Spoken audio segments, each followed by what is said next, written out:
여러분 힘들고 지칠 때가 있지요. 오늘 본문에 나오는 다윗도 너무너무 지치고 힘든 상황을 우리에게 보여줍니다. 다윗은 일찍이 왕이 되는 기름 부음을 받았지만 사울 왕의 집요한 추격을 받았습니다. 벌써 몇 년째입니까? 10년이 넘습니다. 10년이 넘는 그 긴 세월 동안 왕에게 쫓긴다는 삶은 정말 불안하고 힘든 삶입니다. 그래서 그 집요한 추적에서 다윗은 벗어나고 싶은 마음이 간절합니다. 그래서 오늘 본문에 다윗은 어디로 피신하려고 합니까? 그의 생각, 그의 마음에 그 고심한 그 결과를 한번 들여다보겠습니다. 자, 1절 말씀입니다. 오늘 보면 1절을 보면 다윗이 어떤 생각을 합니까? 그 마음에 생각하기를 내가 후일에는 다윗 사울의 손에 붙잡히리니 블레셋 사람들의 땅으로 피하여 들어가는 것이 좋으리로다. 자, 이스라엘 땅을 버리고 약속의 땅을 버리고 이방 땅 블레셋의 땅으로 들어가는 것이 좋다라고 생각합니다. 이방 땅에 들어가는 것이 좋으리라. 이것이 다윗의 생각이에요. 옛날 번역 개역 성경에 보면 이것이 상책이로다 그렇게 기록되어 있어요. 상책이란 말은 제일 좋은 대책이라는 뜻입니다.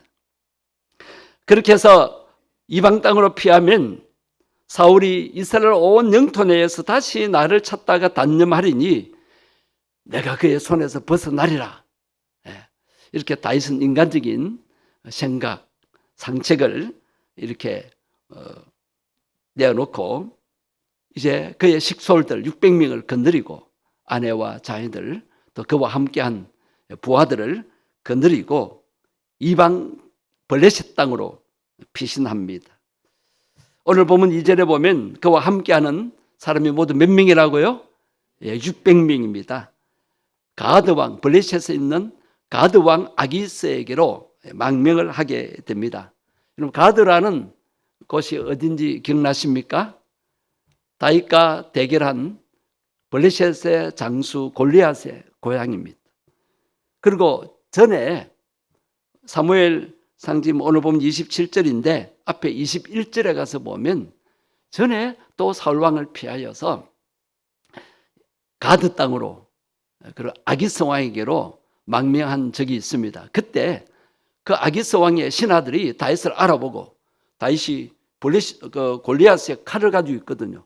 알아보고는 저 사람이 누군 줄 아십니까?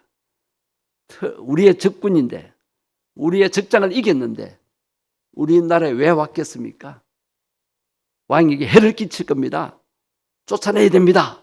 뭐 그렇게 왕에게 간청을 하는 거예요. 그때 다윗이 위기를 느끼고 미친 채 하면서 도망쳐 나옵니다. 자, 그런 곳에 다윗이 또 갑니다. 그곳에 가야 사울왕의 추격에서 벗어날 수 있다라는 인간적인 생각에서 그렇게 했습니다. 자, 오늘 본문에서 다윗이 이렇게 이방 땅으로 다시 피신할 때 여호와 하나님께 물었다는 그런 기록이 있습니까? 다윗은 기도의 사람이었습니다. 무엇을 하든지 여호와께 물었습니다. 지금까지는. 그런데 오늘 본문에서는 기도했다는 말이 없습니다. 이렇게 기도도 하지 않고 하나님께 묻지도 않고 약속의 땅을 버리고 이방 땅에 피신한다는 것은 현실과의 타협이었습니다. 현실이 어려우니까 내가 그럴 수밖에 없다. 다윗의 생각은 사울왕을 피해서 다른 나라로 가면 되겠다 생각했지만 그러나 그것은 믿음의 행동이 아닙니다. 다윗이 이방 땅으로 피한 사건은 인간 다윗의 믿음과 인내의 한계를 보여준다고 할 수가 있습니다. 단순히 사울의 추적으로부터 피하자는 생각뿐이었습니다. 그러나 여러분, 참 피난처는 누구입니까? 참 피난처는 하나님이 함께 하시는 곳입니다. 바로 약속의 땅입니다. 자, 지금까지 약 10년 동안 왕에게 쫓기며 여러 가지 어려움을 겪었던 다윗을 누가 지켜주셨으며 함께해 주셨습니까? 하나님이 함께 하셨잖아요. 다윗 혼자 외로울까 봐, 또 힘에 붙여서 낙심할까 봐 600명이라는 사람들이 다윗에게 모여들게 했습니다. 이것이 하나님의 은혜 아닙니까? 여러분, 고난과 역경이 있을 때는 참된 피난처로 피해야 합니다. 우리 성도에게 있어서 참된 피난처는 사람이 아니라 하나님이십니다. 지금까지 하나님이 함께해 주셨고 우리를 보호하시고 지켜주시고 인도해 주시지 않습니까? 우리는 현실의 어려움만을 보고 하나님을 의지하는 그 믿음이 약해지면 안 됩니다. 전적으로 하나님께 피하여 하나님만 의지하며 살아야 하는 것입니다. 시편 91편 2절 말씀 보십시오. 이 다윗의 고백입니다. 다윗의 시편인데 나는 여호와를 향하여 말하기를, 여호와를 향하여 고백하기를, 여호와 하나님은 나의 무엇이요? 피난처요, 나의 요새요, 내가 의뢰하는 하나님이라. 훗날에 다윗이 이것을 깨닫고 이렇게 고백합니다. 시편 128편을 비롯한 여러 곳에 보면 여호와는 나의 피난처요, 나의 요새요, 나의 방패가 되시고 나의 산성이시다. 그런 구절들이 참 많이 나옵니다. 우리가 말씀 후에 찬양할 시편 18편의 내용도 마찬가지입니다. 이방 블레셋 땅으로 건너간 것은 약속의 땅을 포기한 것과 마찬가지입니다. 약속의 땅을 포기하는 것은 그 땅을 약속하신 하나님을 무시하는 행위입니다. 여러분, 하나님 믿고 의지해야 할 성도가 저지르는 죄 중에 큰 죄가 뭐냐 하면 하나님을 의지하지 않는 겁니다. 아니, 하나님보다 세상을 의지하고 사람을 의지하는 것이 불신앙입니다. 그것이 죄인 줄 알아야 합니다. 우리는 나 자신의 연약함을 알고 한계를 깨닫고 날마다 능력의 아버지, 전능하신 하나님을 의지하며 살아야 될 줄로 믿습니다.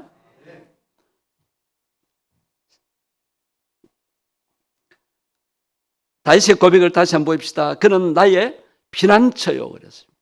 우리의 피난처도 다윗처럼 여호와 하나님이시다라고 고백했으면 좋겠습니다. 지금까지 10년 넘게 어떠한 위험한 상황에서도 하나님께서 보호하시고 지켜주시지 않으셨습니까? 지난날에 우리가 지금 당하는 어려움보다 더 큰 어려움을 당했던 그런 경험들을 되살려 보십시오. 그때 내 힘으로 이겼습니까? 세상 사람이 도와줘서 이겨냈습니까? 물론 사람의 도움을 받을 수 있지만 그것도 하나님이 역사하셔서 도와주셨다는 것을 우리는 인정해야 합니다. 하나님의 보호하심을 믿고 하나님만 의지하고 나아가는 우리 성도들 다 되시기를 바랍니다.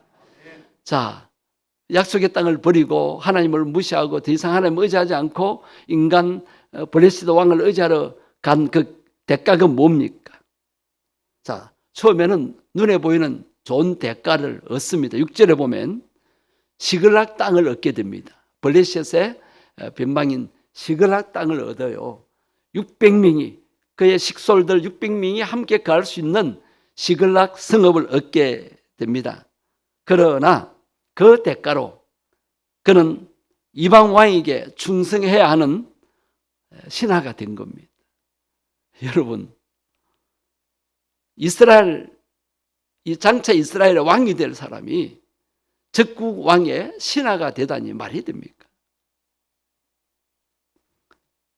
드디어 그에게 난처한 상황이 옵니다.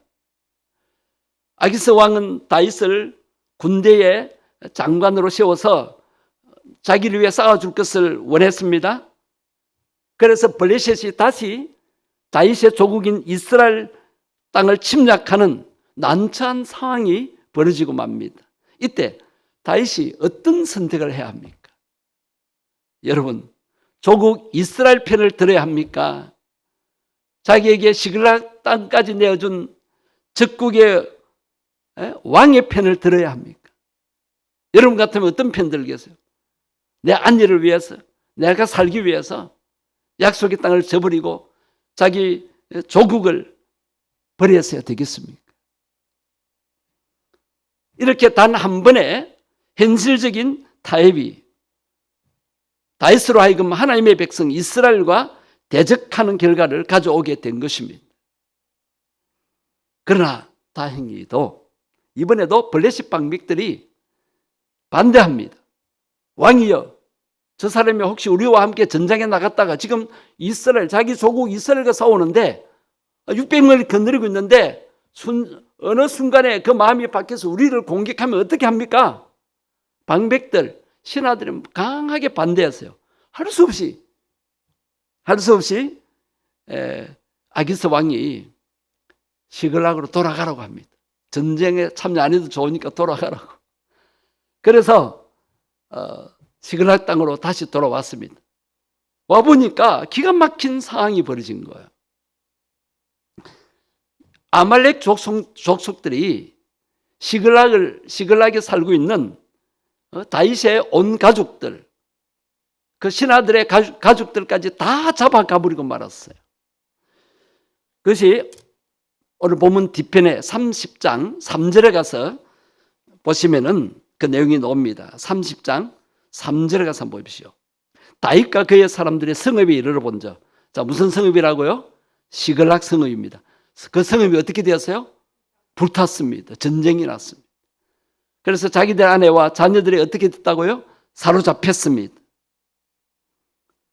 이것은 앞에 27장에 있는 아말렉의 보복으로 그렇게 침략을 당한 것입니다. 이때 다윗과 함께 했던 군사들은 깊은 절망과 좌절에 빠졌습니다. 그 다음 절 4절 말씀 한번 보십시오. 30장 4절. 다윗과 그와 한 백성들이 어떻게 했다고요? 울 기력이 없도록 소리를 높이 울었다.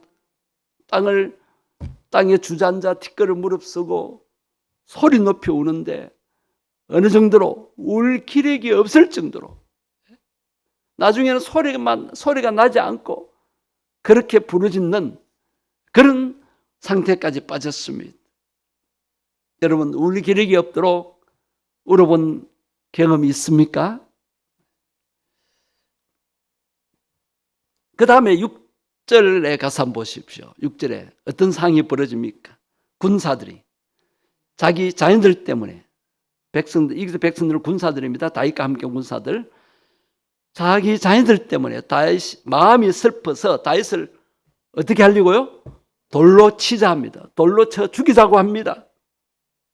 여러분, 지도자를 이렇게 죽이려고 합니다. 얼마나 마음이 상했으면, 얼마나 절망하여 고통을 당했으면. 그들도 살기 위해서 다윗에게 피해왔는데 저 자식이 지금 사로잡혀서 죽을지 살지 모릅니다. 다 이것이 누구 책임입니까? 다윗의 책임이라 봅니다. 같이 따라가 놓고는 지도자를 원망합니다. 이럴 때 다윗의 상황이 어때요? 크게 다급했어요. 위기에 처한 거예요. 그 상태로 되면 다윗은 돌에 맞아 죽어야 합니다. 그러나 누구의 힘을 입어서요?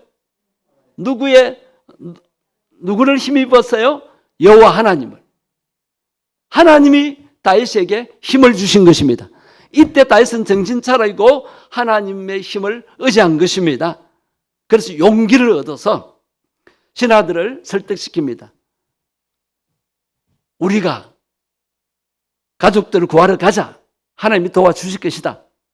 그렇게 해서 용기를 얻어서 낙심하고 절망한 상황에서 용기를 얻어서 그 가족들을 구하러 갑니다. 결과가 어떻게 됐을까요? 뒤에 30장 19절에 가서 한번 보십시오. 19절.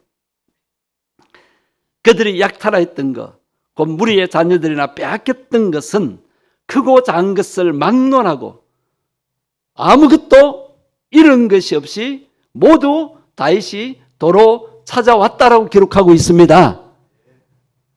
잃은 것, 빼앗겼던 것 다 찾아왔습니다. 한 명도 안 죽었습니다. 자녀들과 아내들이 무사했습니다. 누구의 도우심입니까? 하나님. 우리의 피난처는 누구입니까? 하나님. 다윗이 일찍이 약속의 땅에서 하나님만 의지했더라면 이런 고생 안 해도 되었지 않습니까? 여러분, 하나님을 잘 의지하다가 현실의 어려움에 우리가 잠시 믿음이 약해지면 현실과 타협하게 됩니다. 그러면 안 당해도 될 고난과 고통을 당하게 되는 겁니다. 여러분, 우리는 하나님이 함께 하시는 곳이 내가 있어야 할 곳임을 아셔야 합니다. 세상 사람들이 좋다는 곳에 끌려가면 안 됩니다. 내 인간적인 생각으로 이렇게 하는 것이 상책이 있겠다. 인간의 상책은 한계가 있습니다. 하나님이 나의 상책이 되어야 합니다.